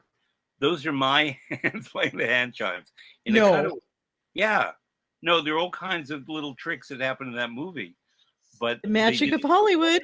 yeah, they did it so wonderfully that it was, a memorably good film of life of Italian Americans in Brooklyn, who also some of them loved opera and were Yes. inspired by opera. And it's much more than Pretty Woman, which is a nice opera film by La Traviata, and certainly much more than Fatal Attraction with Madame Butterfly. Of course. Of course. But this was the opera film that made many people fall in love with opera, and frankly, brought so many thousands of people to the Metropolitan Opera House to see La Boheme, Wow. thinking that the famous Zeffirelli that I worked on, that's still there, was the one that Cher watched, when in fact it was not. It was not. Yeah, But how wonderful that brought people in. Oh my yeah, gosh. I mean, thousands. but from the start of that film, the power of opera and melody is so Yeah, profound. And of course, Nicolas Cage being so devoted to that. I mean, yeah, did I read somewhere that both he and Cher felt that this film was going to be a disaster while they were yeah. filming? They thought it was not going to be anything special, and he was reluctant to do it. And she did it, but she thought it was a stretch playing a character named Loretta, who, hey, Oh my Ma, gosh. that kind of stuff. But it was spot on And because every trying actor. to remember the wonderful playwright's name. I should remember it. He's an excellent playwright who wrote this. He won the Oscar for best screenplay. Oh, I'll think of Shanley, I think. John Is it Patrick Shanley? Shanley. Yes, Yeah. thank you. And he's written Doubt. He's written many wonderful Oh, plays. yes, I know. I met him once. Oh, okay. Interesting man, very spiritually kind of inclined man. Yeah. And but the whole just capturing that whole Italian familial, ideal and energy in the house. And Hmm. then those in Brooklyn who have never ventured into Lincoln Center, who have to ask where the Metropolitan Opera is. I mean, it speaks to many, doesn't it? I mean, But it's also, what was interesting to me, this is a digression a bit, but when I wrote my first cookbook, which was called, I loved my editor, I love her still, but I didn't like the title, The Authentic Pasta Book, because what's authentic? Is the book authentic? Is pasta authentic? But yeah, the committee in 19 whatever it was, in the 80s, 88. Yeah. early 80s, because Luciano Pavarotti got me that book, but that's another story. Um, but when I wrote the book, he's the one who connected me with the publisher. And I said, I don't know anything about writing cookbooks. He said, you have a journalism degree. And I said, yes, in radio. He said, doesn't matter. I sing in Italian, but I can sing in French too. Okay. Good Um, point. Good true. point. But but anyway, and a magnificent editor, Carol Lawley at Simon and Schuster. And my title was Pasta Diva, which I thought was a much better title. Yeah. And Luciano gave me a recipe for his carbonara, which is a good carbonara. And I thought, wouldn't it be interesting to get recipes from other opera singers I know? Mhm, And I did. mhm, mhm. And that it's not a celebrity book, but every Italian who gave me a recipe, it's actually a very good recipe. Magda Olivero, all kinds of Wow. people. Now you knew Magda Olivero, yeah, I cooked with Magda Olivero, but I wrote to Tito Gobi, who I was a friend of and a student of, and I didn't know that he was very sick. At that time, we used typewriters, and when he died, his wife found a recipe that he had typed in the typewriter. His wife was named Tilda. She died recently, Matilda. And she mailed me the recipe and wrote in her English that this is the last thing Tito wrote before he passed out, meaning passed away. And Mm. unfortunately, it was not a pasta recipe, but I obviously was going to include it in the book anyway. And what it was the recipe that Olympia Dukakis prepares in the movie where she hollows that bread in a frying pan and puts an With egg. the egg. Yeah. Yeah. And that came 3 or 4 years after Tito sent me the recipe. And because it is a traditional late night, if you're hungry and you want to cook, but you don't want to make Mhm, spaghetti, mhm. you make that. And so when Cher came home from the opera and, she and her mother sit down to talk, that's what Olympia Dukakis prepared. Yeah, It made of perfect course. sense. So even though I was not involved with that in any way, the degree to which they understood how, I'll use the word authentic they were, was very rare. And that was actual authenticity rather than authentic pasta, which is you can't really say what's authentic. But I adore it. that cooking that late at night when you're hungry was 100% authentic. Oh, I love it. And when you started in your writing about cooking, you must have been reflecting back to those days and nights with all those families you learned from early I on in did in because it's Italy. what I knew. Um, because I was asked to write, well, I wanted to write a cookbook about the Italian region of Emilia Romagna, where Bologna is, and Parma, and balsamic vinegar, and Parmigiano Reggiano, and prosciutto di Parma, and Verdi, and all that stuff. Mhm, And it was the region I knew best because I went to college there and lived there. And at that time, publishers, even sophisticated ones, my editor knew, but not everyone else knew. Emilia Romagna was not my girlfriend, which is what I was asked. And they said, well, nobody knows that. And I said, you know Tuscany and Sicily. Yeah, but that's not Emilia Romagna, which they could even mhm, pronounce. mhm. Um, so I said, how about a pasta cookbook? I make great pasta. And that's how that came about. And because I had learned traveling all over the country, these regional Italian dishes. And what my editor brilliantly did, it was her idea, was she said, the recipes are great, But what you're saying here is Italy is a regionalized country with its cuisines, Mm-hmm. and no one's really written about that. Waverly Root wrote a guidebook years before, but it was full of errors. But nobody had addressed regionalism in Italian cookery. So the book evolved to become the first or one of the first cookbooks written about Italian food that explained regionalism, explained geography, terrain, seasons, all Right. the things that we talk about now as Right. second nature. In 1986, when the book came out, um, we didn't know. Can I tell you one Leontine Price story? Oh, I would live for that. Yes, one of my There was favorite a singers. department store in New York named Altman's, which was a lovely, luxurious, slightly outmoded, but very lovely department store on 34th Mm. Street, Fifth Mm-hmm. Avenue. And people went to Saks and Bloomingdale's, but Altman's was older and very fine. Lord and Taylor's was of its vintage. And only a certain kind of lady, and I mean that term, went to Altman's. You didn't wander into Altman's by mistake. Understood. And Altman's, and I still have the poster here on my wall, um, invited me to do my very first cooking demonstration. I had never done one before. I'd cooked plenty, but I'd never done one in front of people, although I had no fear of speaking in front of people. But cooking and speaking in front of people is a different thing. And it was just before Christmas, and they wanted my book to be a Christmas gift. And it was on an upper floor, and I was making Luciano's carbonara, which has eggs and pork in it and so on, and salt, and not heart healthy, but delicious.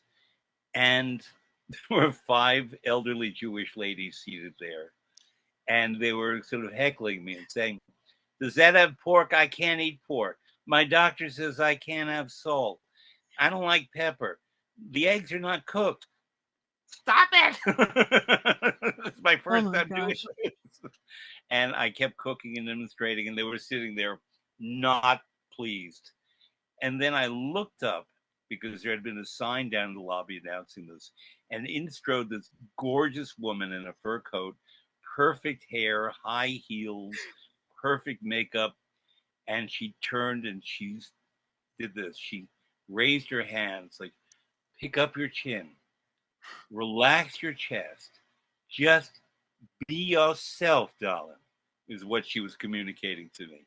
Oh And wow. she said, like that. And I relaxed and I started talking about the cooking. And I said, this is delicious. And Luciano Pavarotti gave me the recipe. And at the end, this lady strode up and she said, may I try some? Of course, ma'am.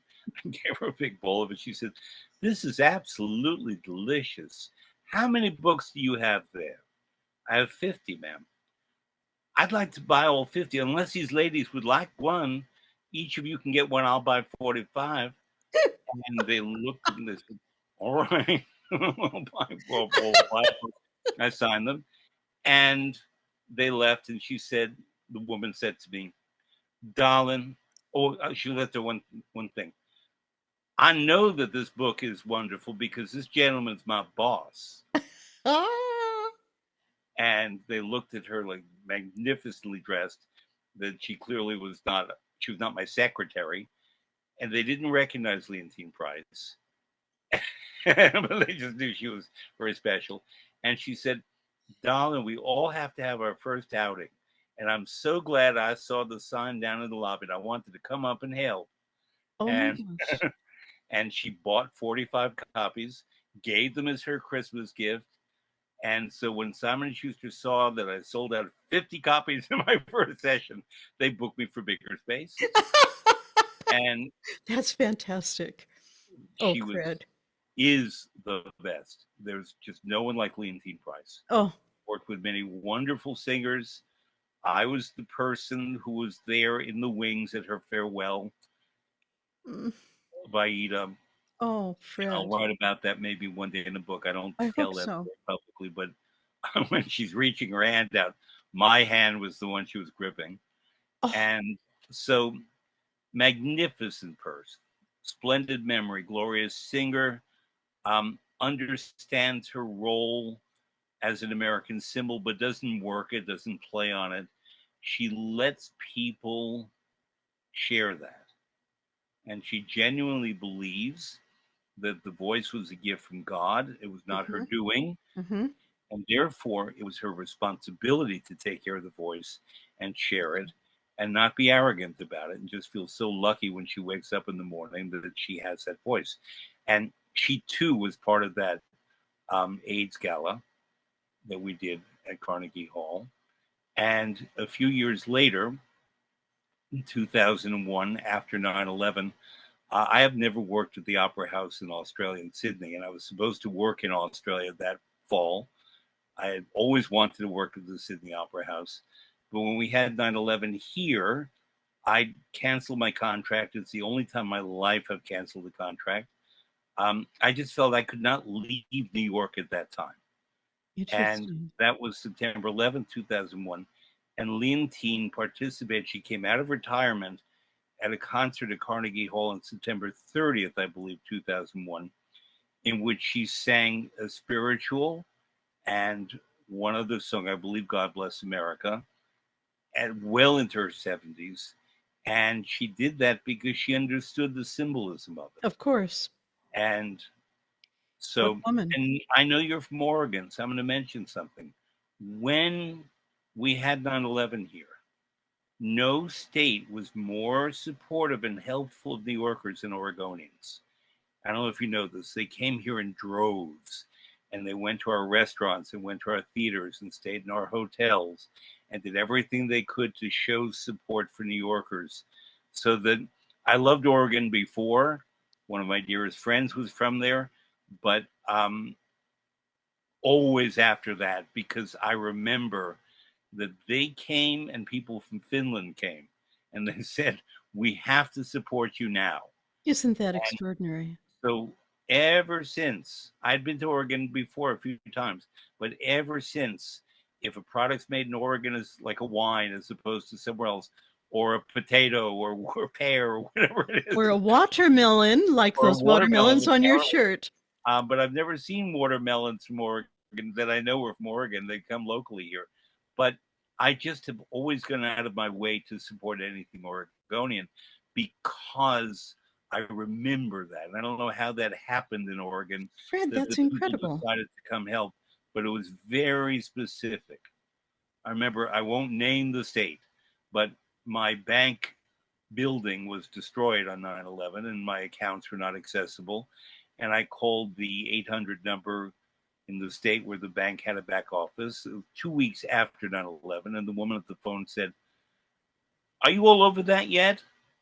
And I said, "The fires are still burning. They're still pulling bodies out. And they still are today. There are hundreds of people who've never been identified.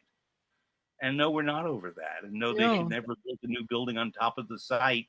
It's sacred ground where, you don't build where people's ashes are. I'm sorry. that, I've never gone down there wow, except to go to Trinity Church nearby. But apart from that, I've never gone down there. interesting, interesting. I Yeah. love Trinity. You know, I live now in Greenwich, Connecticut, and I remember on 9/11, I had a trip scheduled to Oregon that day. Mm, And my husband had taken the day off from his bank in Midtown, and we think about that, how yeah. fortuitous it was that we weren't going into the city, or, of course, me into the airport. And I remember we got as close as we could to the beach in Greenwich on our kayaks, Mm. and we could see the destruction, and it was something else. And I'll never forget the image, Fred, in my life. There was a man in Greenwich. The streets were empty. Everyone was at home. Everyone was solemn. The National Guard had come into Greenwich. They were worried about security, of course. And there was one man driving around Greenwich, Connecticut, with a huge American flag flying out the back. And he was an older gentleman, and I'd seen him many times, and it was just such a powerful image at that point, on that day. Just that statement alone. Yes, we lost many people in the Twin Towers from People that. should know that the fires were put out on December 16th. Yeah. and it was September 11th was the day that it started. Yeah. And December 16th also happened to be the day that was scheduled for the annual performance of Handel's Messiah at Trinity Church. Oh, And we at WQXR would broadcast that performance every year. And it was decided to go ahead with that, even though the organ pipes were filled and wheezing with ash and, oh my human gosh. And it was remains. still so toxic. Yeah. Yeah, Hmm. they decided to go through with the performance. And Unbeknownst to all of us. Yeah. you hear the Wow. wheezing of the organ, but it was just important to do, and people were very tearful. But we just felt we could not let our traditions, our good traditions, be interrupted by that. And you Bravo. know, uh, Bravo. people need to remember stuff, and somehow, as information accelerates, and as we tend to go through life virtually and not, use artificial intelligence. Artificial intelligence is such a terrible term if we think about what that sounds like. It is. And if we Yeah. use that, who wants artificial anything? Hmm. I want a strawberry, not an artificial strawberry. Yeah. It I is don't want the, artificial intelligence. I want real intelligence. I want book reading. I want people to engage in conversation. I want people to listen. I want us to use our senses. yes. And that Back to mom relationship and you dad. find when you're on a train, as you do when you're Yeah, traveling and not in solitary in a car. I totally get it. It is artificial intelligence seems to me to be the ultra oxymoron. I mean, it's ridiculous. It's anti-humanity. I mean, it's a curious case right now, and I my know. mother, who's still with us, sorry to interrupt, Mm, watches TV occasionally, and they don't call it artificial intelligence; they call it AI. And she says, "Who needs artificial insemination? that's Why beautiful. do we keep talking about artificial insemination?" That is And so beautiful. Oh my I gosh. tried to explain to her once with artificial intelligence. She said, "That makes no sense to me." I said, "You're correct." Oh, Fred, I love this. This conversation is just thrilling. Listen, I've got to refer to an article you wrote in your blog at WQXR. Yeah, And I'm a big fan of your Idagio interviews, of course. thank Of you. course, they're so natural. They're so wonderful, and your knowledge, oh, left for all of us. Thank you. But one thing I wanted to talk about, an article you wrote in 2020, where you, I think, it was entitled "An Opera and Classical Music: Sisters Are Doing It for Themselves," where you talked about the power of women and how they are underrated usually as conductors and composers. You Yeah, even spoke about Ellen Reed, who had been yeah. part of that Project 19 at the New York Philharmonic, and I relate to that because 19th of the 19th Amendment that gave women the right to vote. that's right.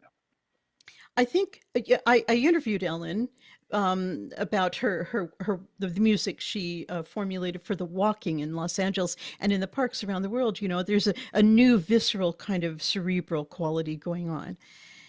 And I think about where we're at right now in this current climate. Your article was so wonderful and was in such celebration, and we thought we were moving forward. Are we going to move backwards now, Fred? Um, I think it's a very big question and it requires a very nuanced answer.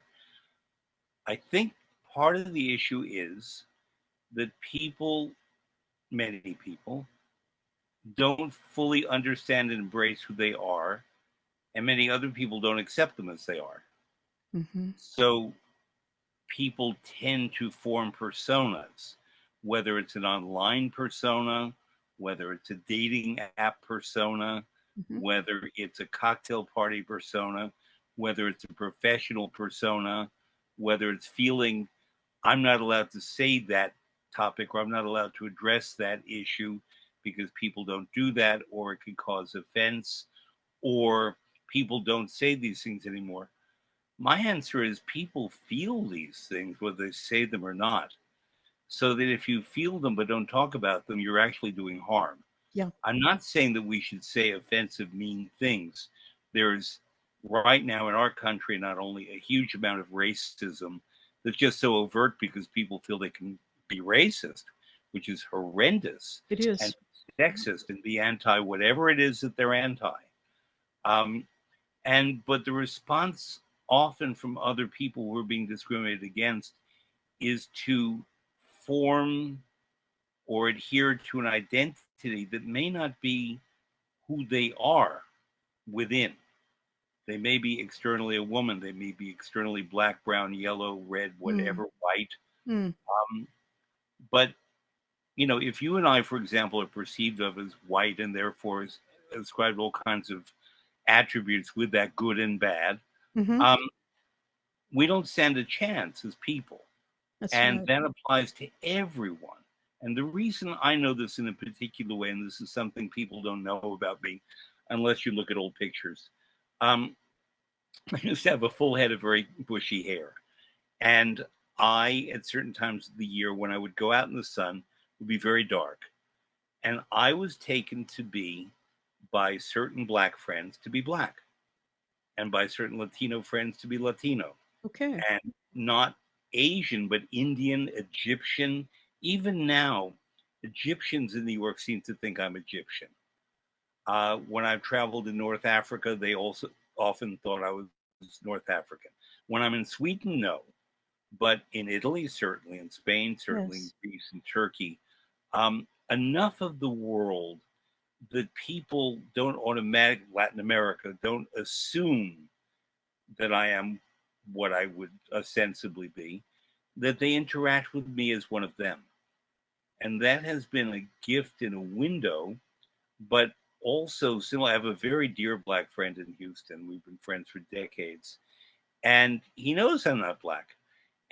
But sometimes when he and I are out, he's a musician and talking or in a performance, and we run into black friends of his, they assume I'm black.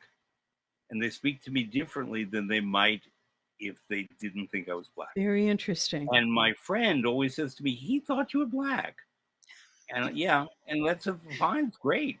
But the point is that if we rely just on the superficial, whatever that is, and form a construct around that, um, sexual orientation, whatever it is, Hmm. each human being is distinct. As a wonderful woman said to me recently, and this will be in the future, I'm going to record her for Fred Plotkin on Fridays. Her name is Diantha Edmonds, and she is Inuk, which is one of the native peoples of Eastern Canada, and very beautiful and wonderful soprano. And she said to me, every voice is like a fingerprint, it's unique, and that's how we are. And when she described that about the voice, we are each unique, Hmm. but in my view, we're all equal. And that's the bottom line. And we're all lucky to be with one another. We're intended to, I believe, make everyone else's life better. Um, Agreed. if you were to ask me I know what my motto is, but if you would ask me what my modus operandi is, it's to be of service to humanity. That's Oh, all. I love that. Oh, Fred, I And I love that. happen to be I have gifts as a cook, as a writer, as an opera guy, and a few other. I make great coffee, a few other things. But if you would ask me to drive you somewhere, I cannot be of service to humanity that way. And there are Hmm. other things I can't do. Hmm. But however I can, it's my job to do it, whether I'm paid for it or not. Right. My legacy will be that my recording Fred Plotkin on Fridays, my hundreds of articles, my books, my lectures, my working with people in different forms, my Yes. extending a hand to someone when they're stepping off a bus. That's all of a piece with kindness and being a human being, being a That's right. mensch.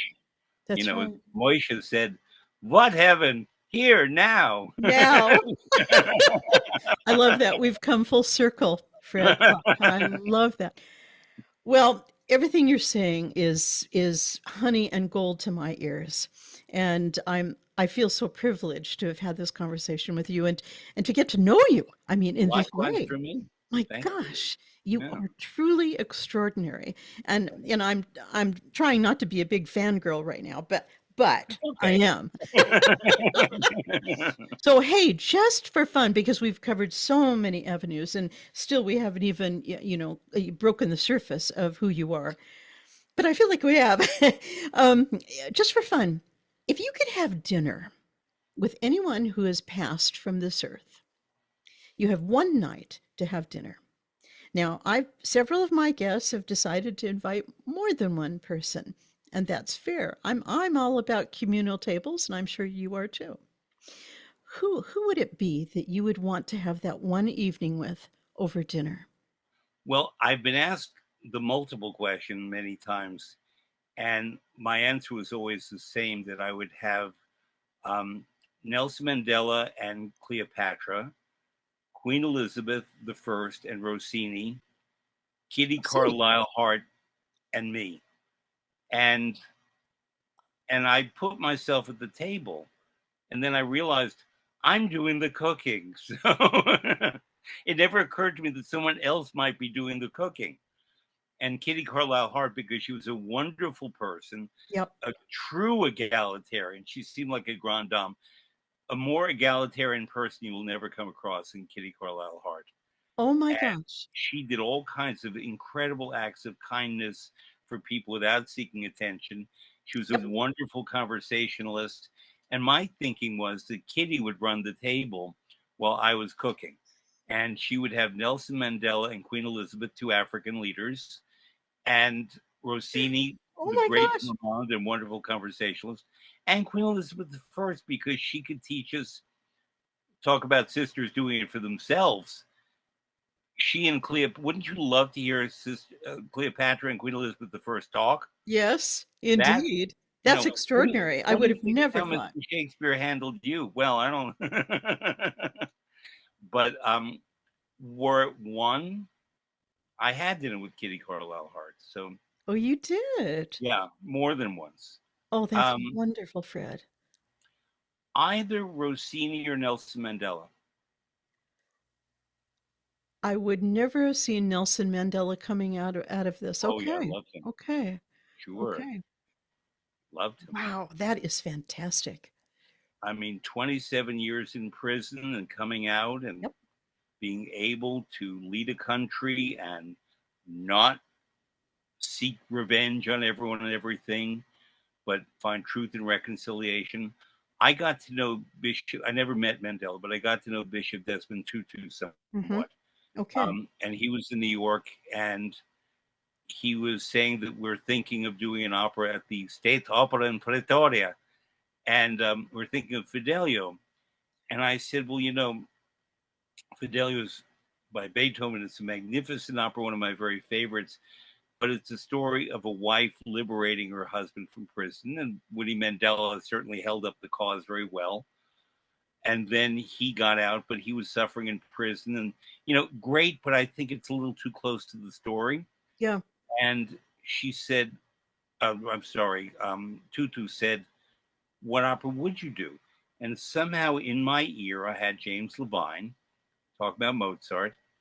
And I told him that my favorite Mozart opera is La Clemenza di Tito. And he customarily said, that's right. Not, it should be Don Giovanni, it should be Leonard. That's right. And Interesting. I was talking to Tutu, and I told him the story about how Rome is divided, Rome is burning, all the people who Titus thought were on his side are not. Everything looks to be for the worst. And then Titus grants clemency. And Tutu said to me, "Well, what is that about?" I said, it's about truth and reconciliation. And that's when they did the opera. So Wow. that was my little contribution to South Africa, because that was the opera they did. That is And extraordinary. Tutu, I don't know if he heard Truth and Reconciliation for the first time from me, but it Mhm. certainly chimed with him. Yeah, And of course. so, no, I mean, look at South Africa. It's a troubled country. They created this magnificent constitution Mhm. 30 years ago. And our country, the United States, I love our constitution. I said that earlier. Not necessarily the Second Amendment, but most of it. I certainly like the 13th and the 14th and the 19th. Definitely. But Definitely. anyway, they created our Constitution after 30 years. Our country was still falling apart and still having trouble forming. And we had horrible slavery. We did not have apartheid, which was a different kind of horrible racism and Yes. discrimination that had been institutionalized at the government level. Slavery in our country, awful though it certainly was more Thomas Jefferson and other people giving in to South Carolina and Georgia and ruining our country for a long time. But South Africa, after 30 plus years, is making incredible strides.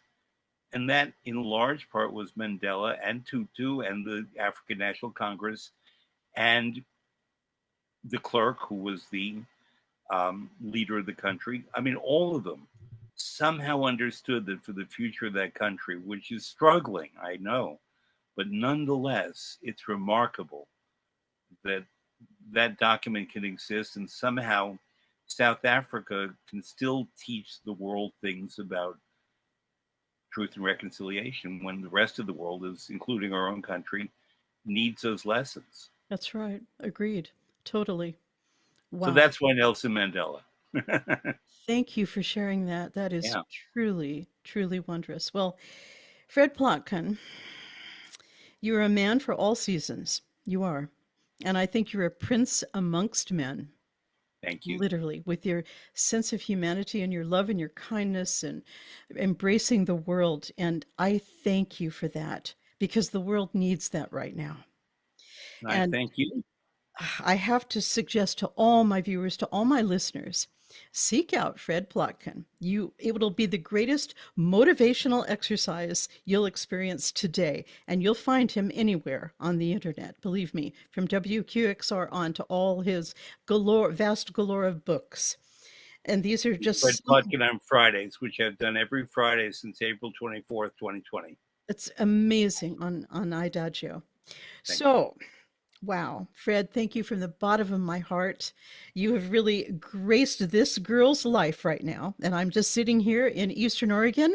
I'll go to Walla Walla. I'll think about you and I'll have a little wine, find a little Italian food, and I'm sure I can find a corner that answers to your kind of call. But thank you so much. I appreciate it. Pamela, thank you very much. It has been my honor. And all the best. To all my listeners, please seek out Fred Plotkin and please seek out your music because, as he says in his book, Opera 101, it's to learn about opera, but to learn to love it.